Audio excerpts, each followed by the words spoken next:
Good morning, YouTube. Okay, so today we are trying to finish up on the framing, and one of the last things that we had going was the fireplace wall.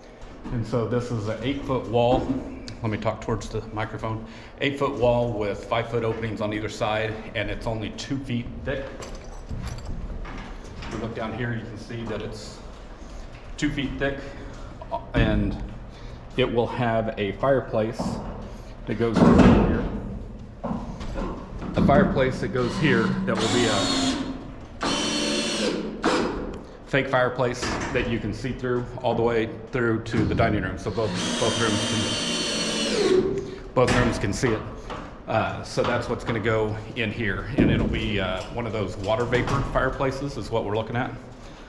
They are like the diffusers that you have in your home, except it's a linear diffuser, and it evaporates the water into a mist, and then it shines LEDs onto that mist in flashing patterns, and so you get a very realistic looking flame with smoke, even though it's water vapor, but you don't have any open flame in your house. All All right, that's fine. Just, safety third. I was hanging on. What else we got? I'll take you around and show you what we've done so far. So we've been working on we've had the walls done for a while, but we have not had all of the door headers in, and they're not load bearing, so we just need enough to screw the trim to and be able to get the door framed in when we get those. And those are all, for the most part, mostly 8-foot doors. Here's something that we did. This is kind of interesting. So this is where the coffee bar is going to go, the coffee/wet bar. So we're going to have cabinets down this wall, and so at the height of the uppers, we put this 2x6 in and embedded it into. Come on, zoom up. Embedded it into the wall all the way through there, and that helped. All of these joists, because they're so tall, were sticking out one way or the other, and that helped flatten that wall a lot. And it also gives us something that now we have a continuous screw path to hang our cabinets on. So it actually started with me trying to get this this stud right here back in line, and in order to do that, I buried in that 2x4, and it worked so well. I gotta get this, there we go, now it'll follow me. That worked so well on just flattening this wall that I was like, hey, let's do that. Yeah, there you go, you can see how flat that wall is now. It had several studs sticking out, and so I was like, hey, that'll work on those tall walls too. So then we repeated that over here in the kitchen. So here is the kitchen wall, and we did the same thing. All of these will have cabinets on them, and so we embedded the 2x6 in there. It helped stiffen up the wall. It helped straighten up the wall. This one wasn't as bad because the 2x6s just are straighter than the 2x4s, so that wasn't nearly as bad. But it still helps straighten up just little inconsistencies. And when you're talking about the cabinet wall, that keeps you from having to shim your cabinets a lot, and it just makes everything go smoother when you get ready for that. Let's see what else. So more doors. All the doors got done. All the cripples above the doors got done. In here in the bathroom, so we redid what the bathroom looks like. So originally, this bathroom had the toilet right there, the shower right there, and then the vanity here. And part of the reason that we did that is because we thought having a window looking into the shower where the front door is would be lack some modesty, let's say. But when we got in here, we realized that it's so tall that you're not going to be able to see anything anyway. If we're really concerned about it, we'll put a cling on there, but I think it'll be kind of cool to be able to look out while showering And I don't think that anybody's gonna be able to look in. Also, our neighbors aren't gonna be able to look in because they're, you know, a mile that way, half a mile that way. So we turn the shower this way, and this is 6 feet across here. And so we brought it in 6 inches on each side because 5-foot doors are very much more common than 6-foot doors. So we thought that, hey, let's just move this into 5 feet. We doubled the bottom. That will become our curb when we do our shower. We'll do a mudded shower in there. And then, come on, rotate, rotate, rotate. Darn thing. 1 second. Okay, so the toilet, it will now sit here. And the other nice thing is you won't see the toilet. As you look down the hallway, you won't be just looking at the toilet. So the toilet will sit here. We got 36 inches for that. That gives you 18 inches on either side of the center line. So that should be fine. This will be just under 36 for the vanity. So we might have to take the vanity down a little bit, but that should be, you know, more than enough space there. So, okay, moving on. Moving on. On our refrigerator. So the refrigerator is going right here. And what we did is we took and made this a 2x6 wall so that we could cut out the bottom down to 1.5 inches and then turned these sideways. So this will still give us places to land the drywall behind and for the hallway, but yet it gives us another 4 inches to sink the refrigerator back in so that we can get almost a counter depth refrigerator out of a standard refrigerator.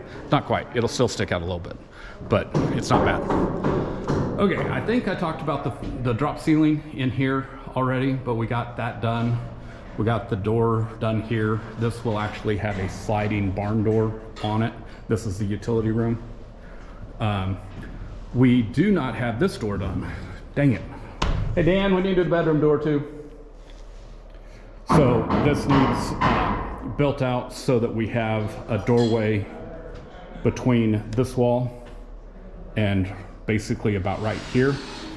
They'll have little stub walls out and a doorway over this so that this will have a 36-inch swinging door that swings back against that wall. And then it will have cripples. Come on, zoom up, zoom up. It'll have cripples that go all the way up to the rafters, because the drop ceiling will end at that doorway and transition into a slope ceiling for the bedroom. In here will still be a drop ceiling, but out here it'll all be a slope ceiling back into this room that'll go all the way up. So we got to get that door, just the edges done, and then the cripples above it, the header and the cripples above it. In here, this is the bathroom. So that's the master bedroom. It has the funky angles because of the 15 degrees. In here we have, what do we have? We have our Arden rails. That's to keep little guy from falling down the stairs when he's in here, because he likes to run through the stud spacings. This will be the commode. This will be the toilet. That's our shower. And then we have a big niche frame in for our shower, and that's why we did a 2x6 wall on that wall, is to have more depth in our niche, I don't know.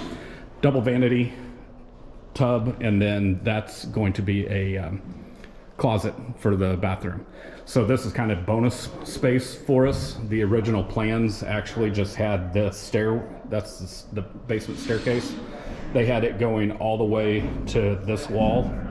And so we just, when we floored it in, we extended the I-joists all the way over to the wall, which made it actually easier, because now we just land them on the wall.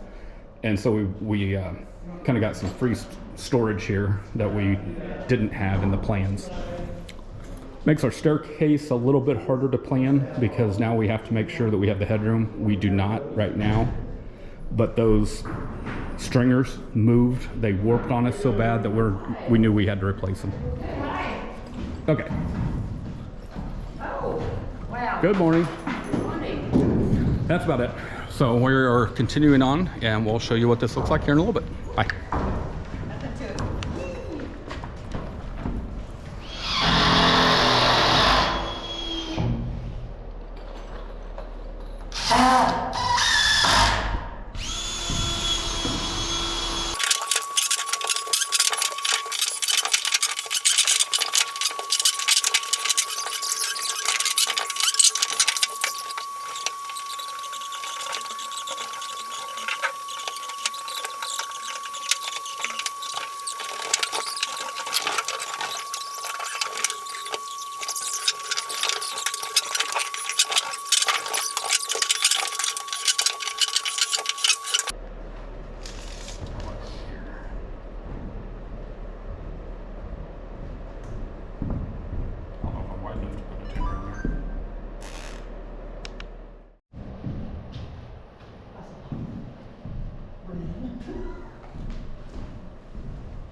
I see Billy. I see Julie. Oh my gosh. Romper room? Come on. Come on, man. Okay. Good evening, YouTube. It's evening now. This has been a long video. So we got the fireplace wall done. So here we go. We are in the living room. See, there's the windows. And here's the wall. To the window. Whoa. And then we have Daniel.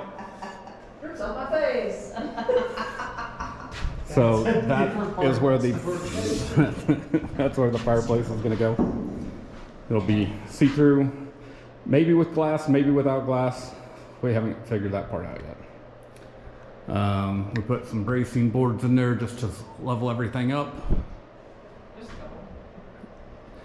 What else did we do today? We got that done. We got our little wall beside our fridge done. That is actually 2 feet, but if we use 5/8 drywall, that'll be fine. It was better than trying to put another one in the middle and then having it not be smooth. Okay, what else? Already showed you the bathroom down there. So we got this doorway in. So that's all done. So we are, and then we got our cripples up above, flat ceiling, a nailer for our flat ceiling. Then we come into here and this will be vaulted ceiling. And then we had to put some cripples in right there. Sorry to shine you into the light. Put some cripples in right there for the for nailers. We probably have some more nailers that we need to throw on so that the drywall, turn around so I can talk into the mic, so the drywall will have something to screw to. But I think that is a wrap. Please like and subscribe. See ya.